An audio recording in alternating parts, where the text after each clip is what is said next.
What if the entire history of computing, of algorithmic thinking, didn't start with silicon chips or even with gears and cogs, but with wet clay and a simple reed stylus nearly 4,000 years ago? Okay, let's get into this because we are about to uncover a lost chapter in the history of technology, a predictive code that was literally hiding in plain sight. So our story really kicks off right here with this pretty unassuming block of clay from the British Museum. I mean, it looks ancient, right? But what it holds is so far ahead of its time, it's hard to believe. For decades, researchers knew these tablets had something to do with astronomy, but they just couldn't quite crack the code. Well, until very, very recently. Because this tablet, and just a handful of others like it, contains a mathematical concept, a genuine form of calculus, that historians of science were absolutely certain was invented in 14th century Europe. That's a gap of more than 1,400 years. So this just begs an incredible question. Could the entire established timeline of scientific discovery be off by over 1,000 years? Well, it turns out the answer is a pretty definitive yes.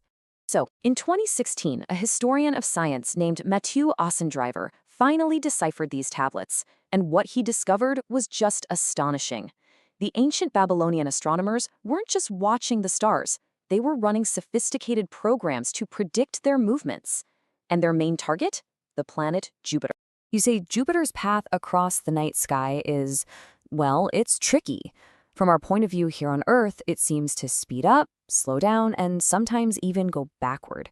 The Babylonians figured out a brilliant way to calculate its total distance traveled by treating its velocity over time as a geometric shape, a trapezoid specifically, and then just calculating the area of that shape. Now this right here really shows you the scale of what we're talking about. Using geometry to figure out motion based on a time-velocity graph was thought to be this massive breakthrough made by scholars in Oxford and Paris in the 1300s. This discovery proves the Babylonians got there first, by a huge margin. So here's the crucial question. How on earth was this even possible? This wasn't a civilization with paper and ink, let alone anything close to a computer. We're talking about a world of clay tablets and styluses. How did they come up with a way of thinking that was so abstract and so powerful? Well, the answer comes from a true pioneer of modern computer science, Donald Knuth. He looked at these ancient texts and recognized that they weren't just lists of calculations.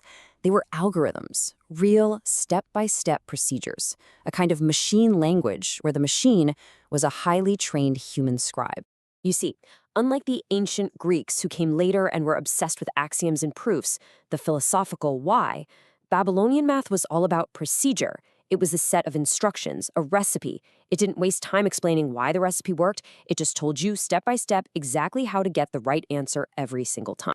They used these specific command words that worked just like a programming instruction set. Gar meant place a value, kind of like initializing a variable. IL2 meant multiply. And when the whole calculation was done, they'd end with kiam ne pacem, which is basically their way of saying, this is the procedure.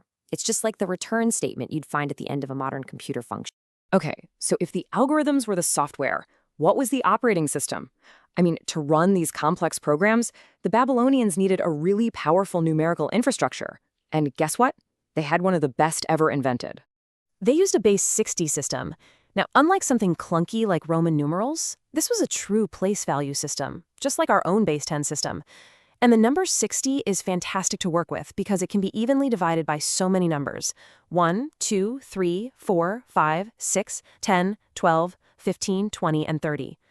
This made any calculations involving fractions incredibly elegant and simple. It was the perfect OS for their math. But this powerful combination of algorithmic thinking and a brilliant number system didn't just appear out of thin air. No, it evolved over centuries, and it started with the most basic problems of survival, long before it ended up tackling the most profound questions about the cosmos.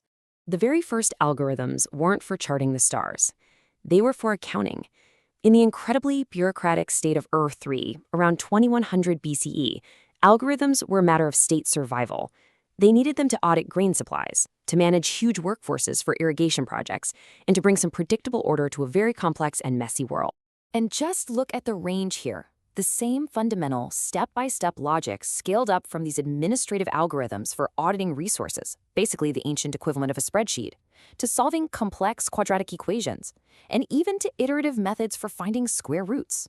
All of this laid the foundation for their final incredible leap: the trapezoid procedure for predicting Jupiter's path, the ancient equivalent of integral calculus. And right here, you can see it side by side. On the left, you have the ancient code, the cuneiform, and on the right, you have exactly what that code is describing: a geometric procedure to calculate displacement by finding the area under a curve. It's an absolutely stunning, direct translation from an ancient procedural instruction set to a modern, abstract mathematical concept. So you might think, okay, this is a fascinating but dead branch of science, right? A code that was forgotten when the cuneiform script died out around 100 AD. But you would be wrong. This ancient code is embedded in the very fabric of our daily lives. Ever wonder why there are 60 seconds in a minute? Or 60 minutes an hour? Or even 360 degrees in a circle? These aren't just laws of nature. They are direct legacies of the Babylonian base 60 operating system. We are still running their code every single day. The truth is, this knowledge was never truly lost. The data, the methods, the number systems, they were all transmitted to the Greek astronomers who followed. They were preserved and advanced in the Islamic world, and they were eventually integrated into the very foundations of Western science. So that ancient scribe, pressing a stylus into a piece of wet clay to predict the path of a planet, was executing an algorithm.